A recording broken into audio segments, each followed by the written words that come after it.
Good day everyone. Today we will discuss about agrarian reforms and its policies. So our objective is to explain the primary goal of agrarian reform policies, to identify and analyze major agrarian reform laws and programs in the Philippines, and to evaluate the effectiveness and challenges of implementing agrarian reform policies.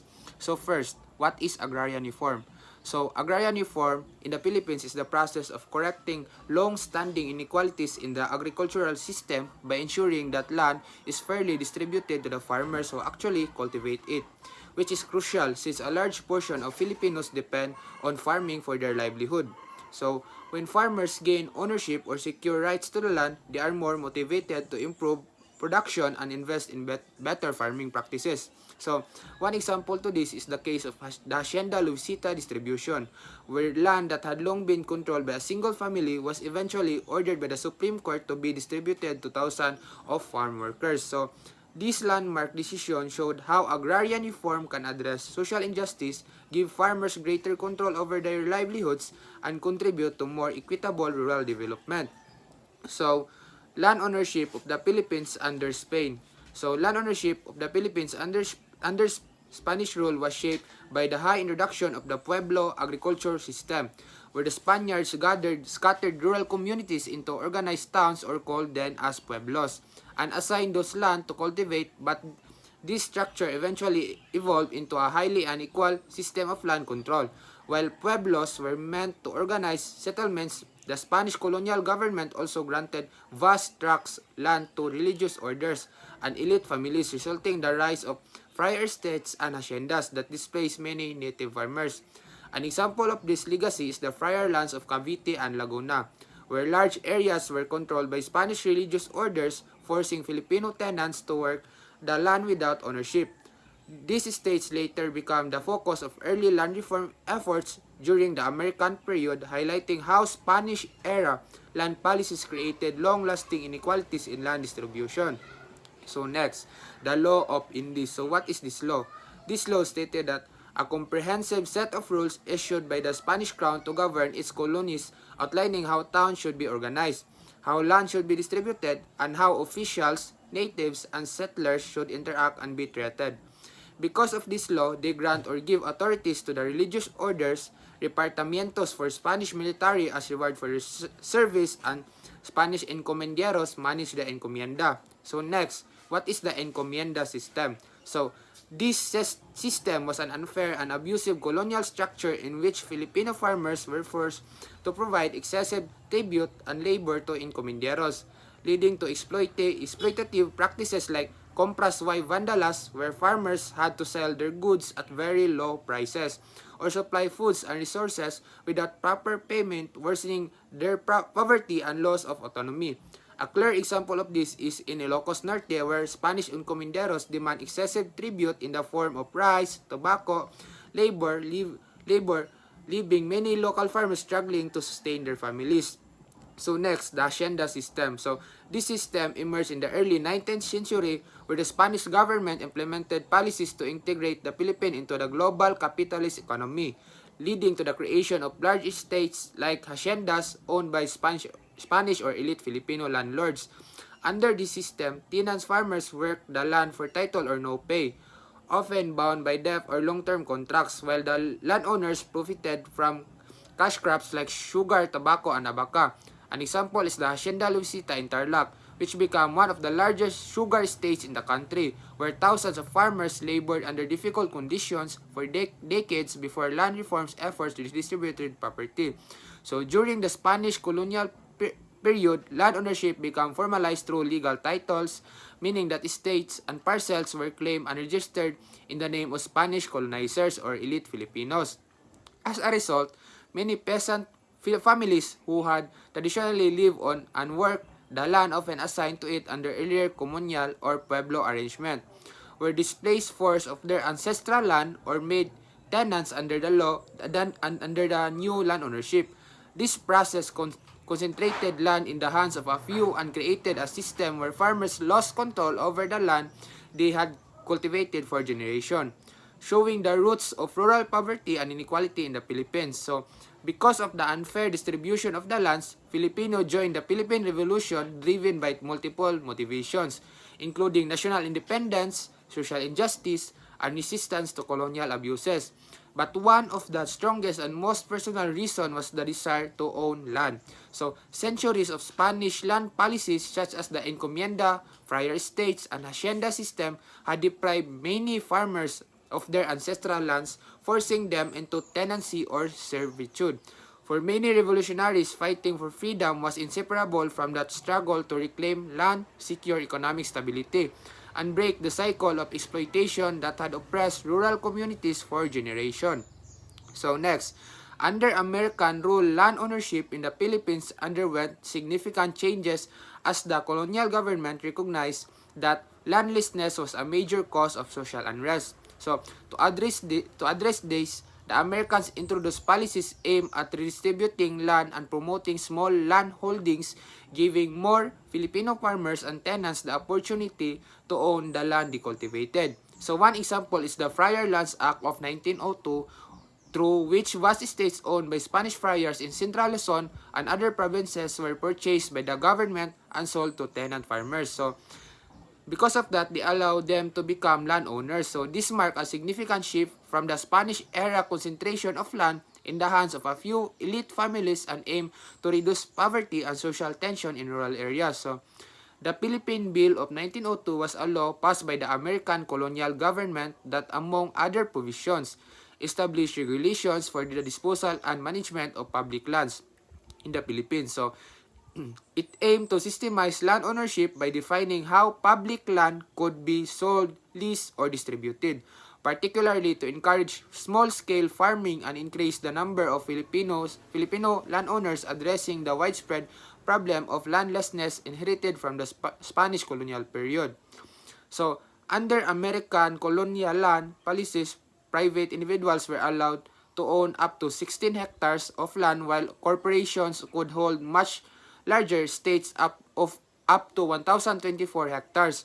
This system was designed to promote small-scale ownership among Filipino farmers, still allowing larger agricultural enterprise to operate, reflecting the colonial government's goal of balancing social stability with economic development. So, in the year 1903, the Homestead Program was introduced by the American colonial government to give tenants a chance to become independent farmers by allowing them to acquire at least 16 hectares of land for agricultural purposes. So for example, in Nueva Ecija, many tenant farmers were able to claim plots under this program, turning previously leased or communal lands into privately owned farms, which allowed them to cultivate crops like rice and corn and gradually improve their economic standing.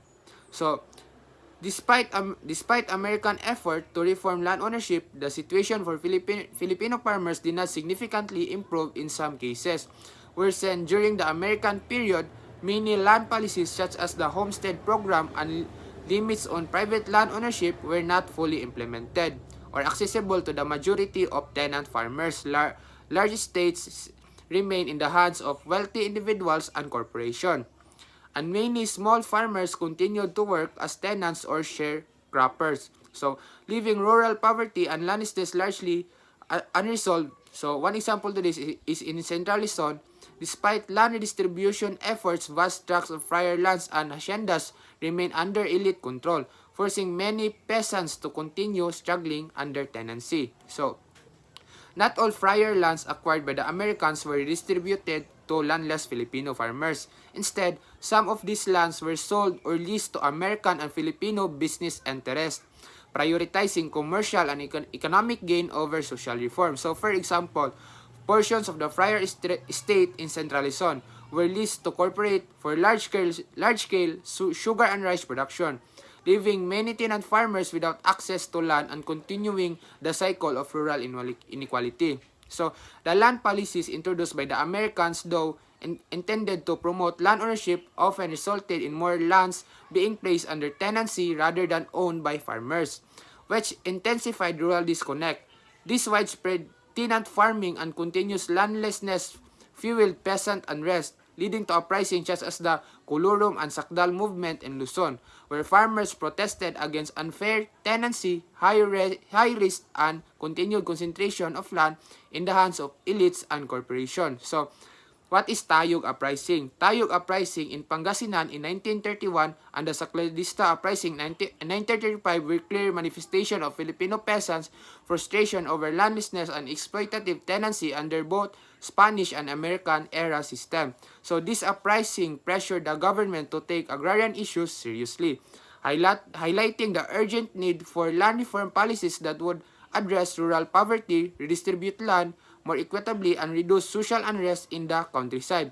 So, Mr. Tapping and Mr. Sotelo will continue to explain in this topic. So, that's all for my part. Thank you, everyone. So, due to miscommunication with Mr. Tapping, so I will be the one to discuss on this topic. So, let us move on to the Tayug Uprising. So, Tayug Uprising of 1931 was a short-lived peasant revolt in Tayug, Pangasinan led by Pedro Calosa, sparked by severe landlessness, abusive tenancy system, and anger toward local officials who favored wealthy landlords. Although the uprising lasted only a day before being suppressed, it reflected the deep agrarian inequality in the Philippines, similar to modern situations where landless farmers, such as those involved in disputes in Hacienda Lucita or sugarcane plantation in Negros, continue to protest unfair land distribution and exploitative labor conditions.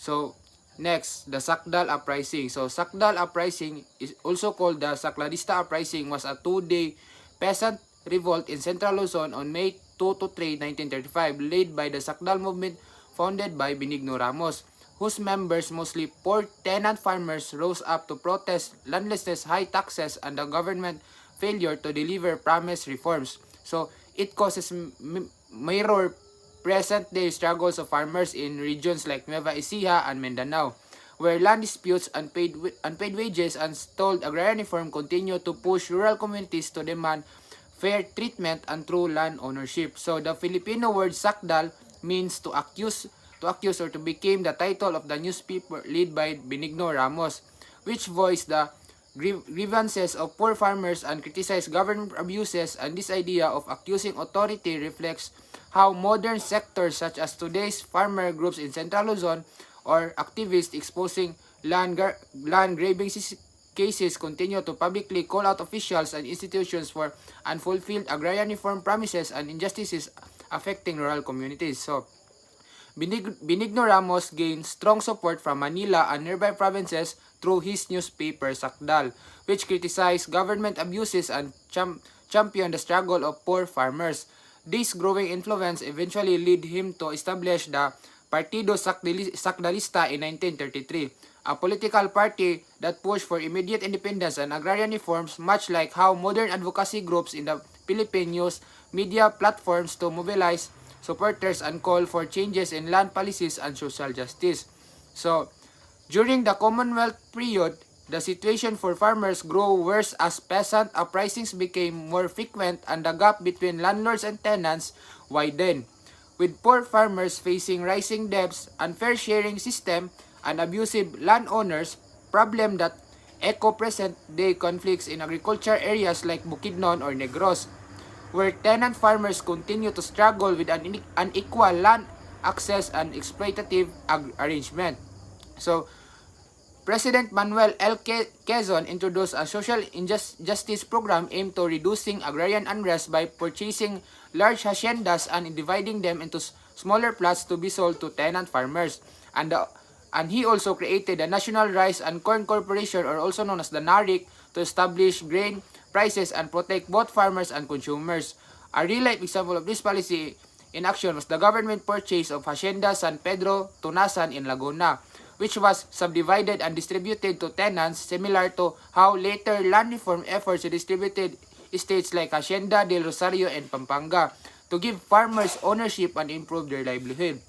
So, the homestead program continued under the National Land Settlement Administration, or NLSA, which relocated landless Filipino families, mostly from Luzon and the Visayas, to fertile but sparsely populated areas in Mindanao, giving them farmland to cultivate.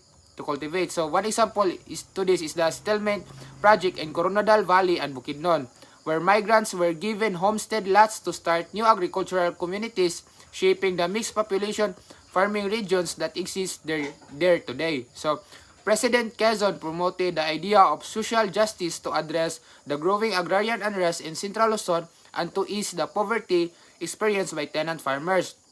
Aligning his efforts with Article 2, Section 5 of 1935 Constitution, which mandated the government to protect the rights and welfare of the working classes.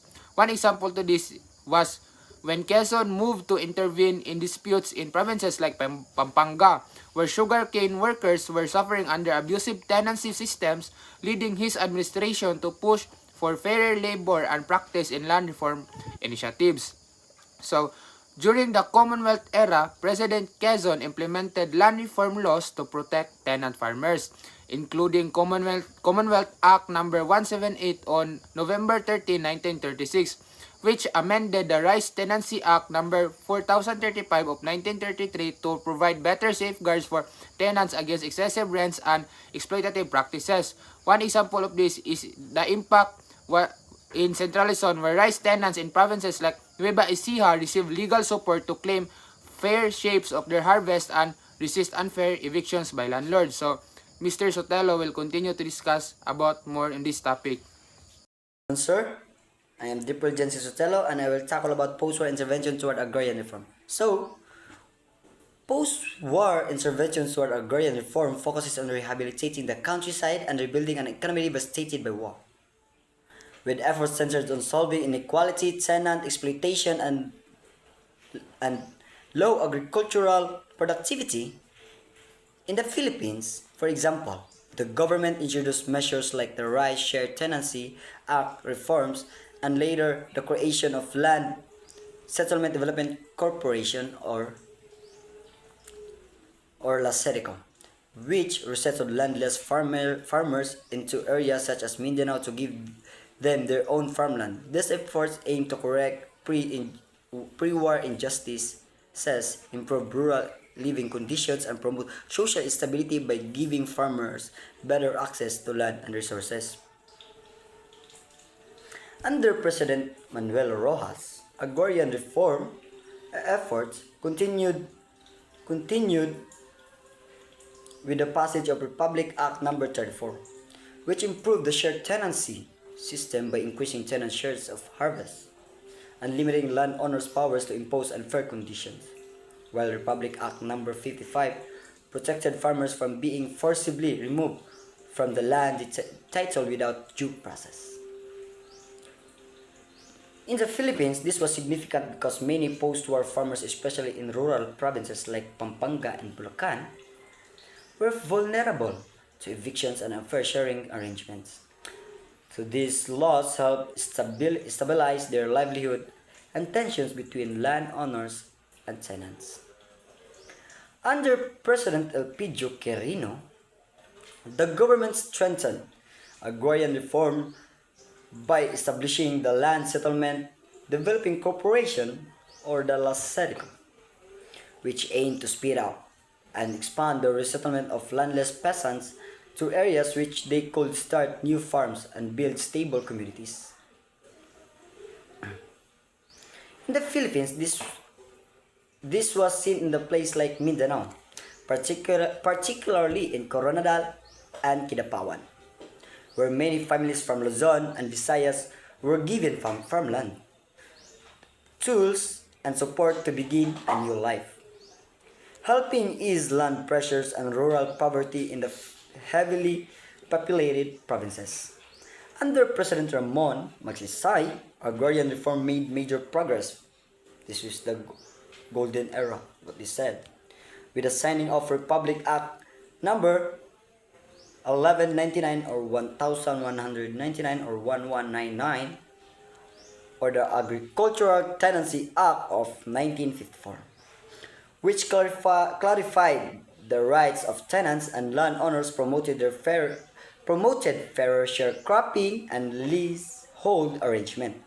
He also approved Republic Act number 1400, 1400, it's like that, creating the Land Tenure Administration or LTA to acquire and distribute large estates to landless farmers.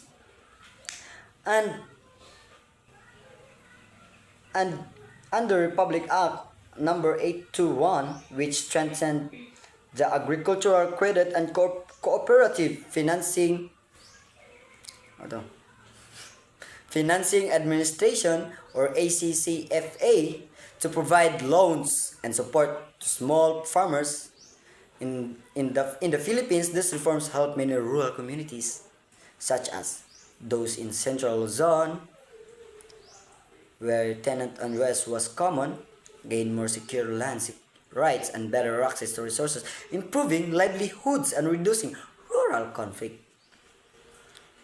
Then, under President Diosdado Macapagal, agrarian reform took a historic turn with the signing of Republic Act number 3844, also known as the Agricultural Land Reform Code. On August 8, 1963, this law abolished the old shared tenancy system and replaced it with a leasehold system, giving farmers more independence and protecting them from abusive landlord practices. In the Philippines, its impact was felt strongly in agricultural regions like Isabela and Nueva Ecija, where many tenant farmers gained more stable rights to the land they work, helping improve their income, productivity, and overall quality of life. The Declaration of Policy under Republic Act number 3844 outlines the government commitment to transforming Philippines agriculture by promoting owner-cultivated size farms which would end the dominance of large landlord states and free small farmers from oppressive practices. It aims to build a productive and equitable agricultural structure that raises farmers' incomes while ensuring that labor laws protect both industrial and agricultural workers equally. The policy also emphasized the importance of a stronger resettlement and public land distribution program to give landless Filipinos real opportunities to ownership. Ultimately, it envisions creating empowered, self-reliant farmers who contribute actively to a stable, democratic, and economically vibrant society. In conclusion, agrarian reform in the Philippines evolved from centuries on unequal land ownership. They began under Spanish rule and continued through the American period, leaving most farmers landless and fueling peasant unrest. Efforts by Commonwealth and early Republic administrations through tenancy laws, resettlement programs, and early land reform codes attempted to address these deep-rooted problems, but progress was slow due to weak implementation and resistant from powerful landowners. Still, each administration from Quezon to Macapagal helped lay the groundwork for stronger agrarian reforms that will shape the nation's next steps toward fairer land distribution. Thank you, sir. And I hope you will, and sorry sa medyo sabang ang background, sir, because naigayo sa palibot sa balay, and I hope you will understand. Thank you, sir. And once again, I am Dipro Jansi Sota.